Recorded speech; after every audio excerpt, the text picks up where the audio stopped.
had a camera in my face always because I was an only child. And when I was 14, my mother suddenly passed away.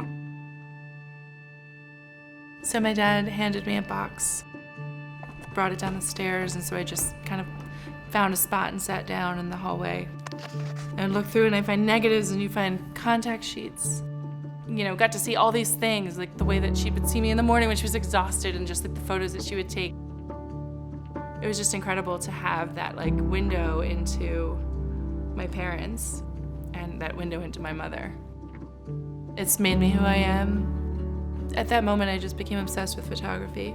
And I just started to carry my camera with me everywhere. I was starting high school. I was super nerdy. And I just took pictures of everything and everyone.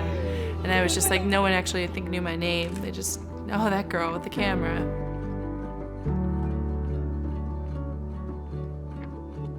We had just finished celebrating my first book that I'd ever shot, which was, for me, a huge milestone. And then the next day is a random day, and I'm getting up to get my kids ready for school, and open my eyes, and I can't see anything.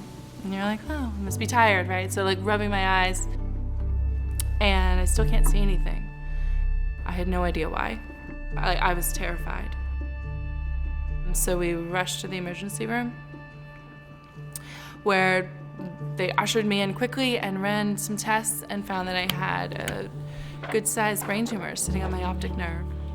Somebody grabs my hand, I honestly can't tell you who, and tells me that it's serious and they need to do surgery now, and I may or may not get my sight back.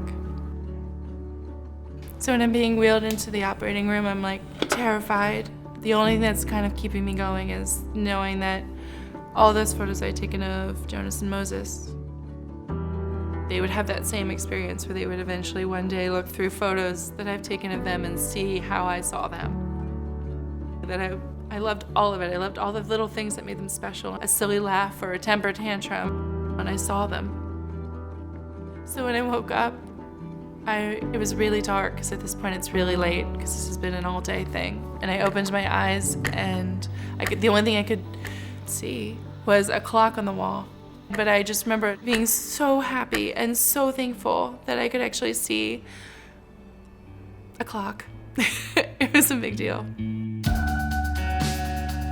You tell your story, you tell your experiences, the experiences of me losing my mother and losing my vision, frame out every photo I take. It's not only about the person that you're taking pictures of, it's about how the photographer sees them. I think that everyone just wants to be seen.